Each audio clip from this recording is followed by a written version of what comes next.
নমস্কার বন্ধুরা, মামুনিস ক্রিয়েশনে তোমাদের সকলকে জানাই অনেক স্বাগত আর ভালোবাসা। যে যেখান থেকেই আজকের ব্লগটি দেখছো সকলকে অনেক ধন্যবাদ জানিয়েই আজকের ব্লগটা স্টার্ট করলাম। কেমন আছো তোমরা সবাই? আশা করছি তোমরা সবাই খুব ভালো আছো এবং সুস্থও আছো। আমি আমার পরিবারের সবাই বেশ ভালো আছি এবং সুস্থও আছি। আজ আরও একটি নতুন ব্লগে তোমাদের সকলকে জানাই অনেক স্বাগত।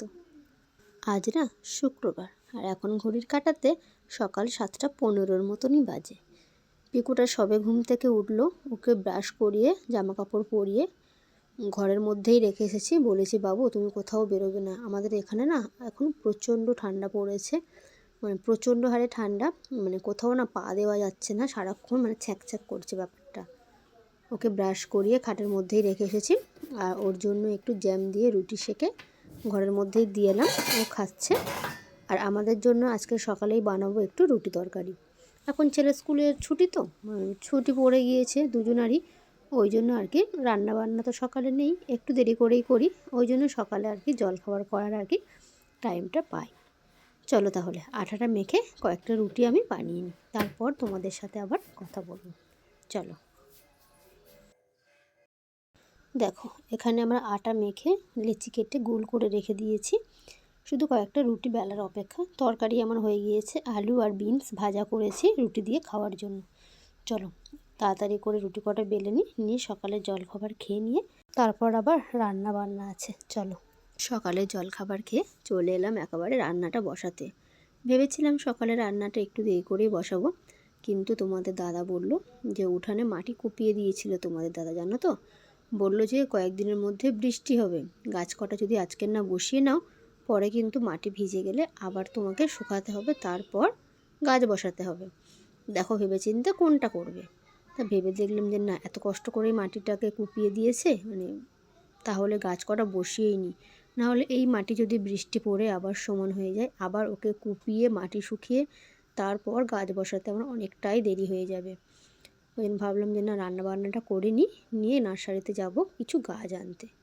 আগে না এই শীতকালে না আমি অনেক রকমই গাছ করতাম গো, সিজনের যে গাছগুলো হয়। আর এখন এই ওয়েদারটা এত উল্টোপাল্টা ওয়েদার হয়, বৃষ্টি হয়, আর আমাদের জায়গাটা না খুব নিচু গো, একটু বৃষ্টি হলে উঠানে জল দাঁড়িয়ে যায়। ওই জন্য কী বলো তো, অন্যান্য গাছগুলো না মরে যায় বড্ড।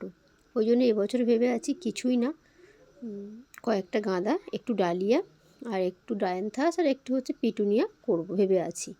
দেখা যাক কত দূর কী হয়। যাই হোক, চলো টুকটুক করে রান্নাবান্নাটা সেরে নিই। আজকে রান্নার মেনু না খুবই সাধারণ একটা মেনু আর কি। এই সাদা লাউ কাটছি, সাদা লাউ দিয়ে চিংড়ি আর ডিম দিয়ে তরকারি করব, আর ফুল চিংড়ি ভাজা হবে, আর লাউয়ের খোসা ভাজা হবে, আর হলো মানকচু আছে সিদ্ধ হবে, আর হলো ফুল চিংড়ির বড়া হবে। মানে ফুল চিংড়ি দাদা অনেকটাই ফুল চিংড়ি এনেছিল, ভেবেছিলাম প্রথমে শুধু ভেজে রাখি, ভাজাটা খেতে আমি ভালোবাসি, আর ফুল চিংড়ির বড়াটা খেতে তোমাদের দাদা ভালোবাসে। ভাবলাম ঠিক আছে, অল্প অল্প করে দুরকমই আর কি করা যাক। চলো, সব রকমই সবজি আমার কাটা হয়ে গিয়েছে, সব রকম বলতে আর তেমন কোনো সবজি নেই, যেটুকু ছিল কাটা হয়ে গিয়েছে। পেঁয়াজটা কাটলেই আর কি আমার শেষ, মানে পেঁয়াজটা একটু বেশি পরিমাণেই কাটতে হবে, যেহেতু ভাজা হবে আর হচ্ছে কি বড়া হবে।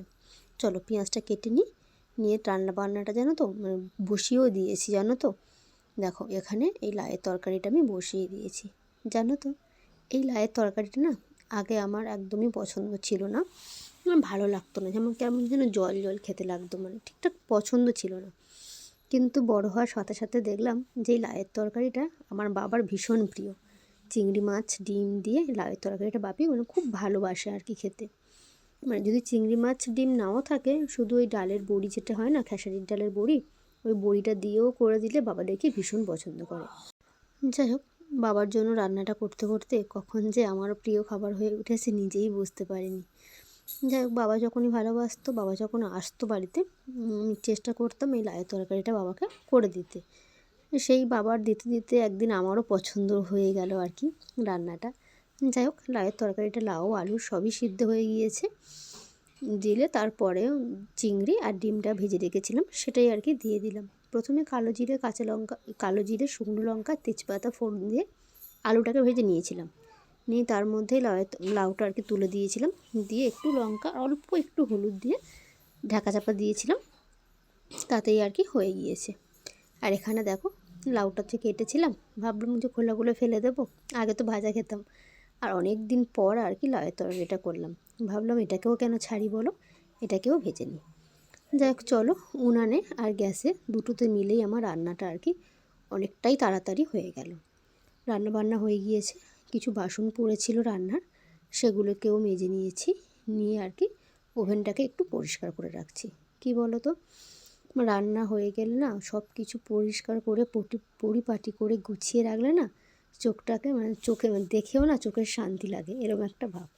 যাই হোক প্রথমে ভিজে কাপড় দিয়ে মুছেছিলাম, তারপর দেখলাম যে দাগ পড়ে গিয়েছে, ওই জন্য শুকনো আর একটা টোয়ালে নিয়ে মুছে নিলাম। যতটা পারি সব কিছু পরিষ্কার করে পরিপাটি করে রাখার চেষ্টা করি। কি বলো তো, এই এত বড় ঘর বারান্দা না পরিষ্কার রাখাটা না একটু চাপের ব্যাপার হয়ে যায় গো। সব দিক সামলে এত বড় বাড়িটাকে পরিষ্কার করে গুছিয়ে রাখা একটু চাপ। যাই হোক চলো, দেখো সব কিছু গুছিয়ে পরিপাটি করে রেখেছি যতটা আমার পক্ষে সম্ভব হয়েছে আর কি। আর দেখো এরকম গুছানো গাছানো রান্নাঘর থাকলে কার না দেখতে ভালো লাগে বলো, মাঝে মাঝে দেখেও চোখটাকে আর কি শান্তি লাগে।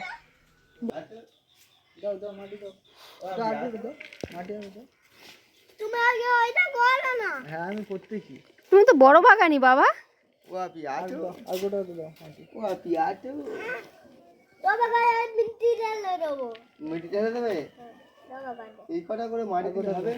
না না না, সার মিশিয়ে আরো মাটি দেবো। সার পড়বে, মাটি পড়বে, তারপরে গাছ পড়বে।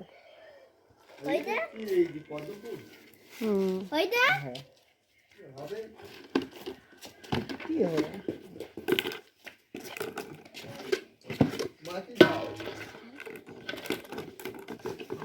এগুলো আগে বালি, আগে বালি, আগে বালি।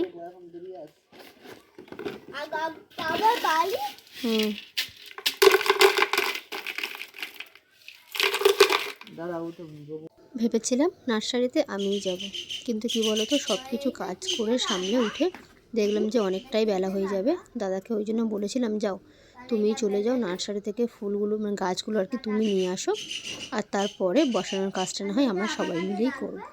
সেই মতন দাদা ফুলের চারাগুলো এনে রেখেছিল, আর অনেক দেখলে তো অনেক গাঁদা ফুল আমার কয়েকদিন আগে আর কি বসানো হয়ে গিয়েছে, প্রায় 80 পিসের মতন আছে। আর আজকের এনেছে প্রায় 10টার মতন চন্দ্রমল্লিকা, 2-1টা জবা আছে, তার সাথে পিটুনিয়া আছে, ডায়ান্থাস আছে, কয়েকটা বেগুন চারা আছে, আর হচ্ছে কি কয়েকটা লঙ্কা চারা, সব মিলিয়ে অনেকটাই আর কি চারা আর কি। দেখো টুকটুক করে আমি আর ছেলে টবে আর কি মাটি ভরে দিচ্ছিলাম, আর তোমাদের দাদা আর কি গাছগুলো বসিয়ে দিচ্ছিল। জানো তো অন্য বছর না চন্দ্রমল্লিকা এতদিন আমার ঝোপালো হয়ে যায়, কিন্তু এবছর এই বৃষ্টির জন্য বসাতে একটু লেট হয়ে গিয়েছে। আর এদিকে দেখো ওই যে বললাম কয়েকদিন আগে গাঁদা ফুলগুলো এনেছি, সেগুলো দেখো বেশ মাটিতে আর কি বসে গিয়ে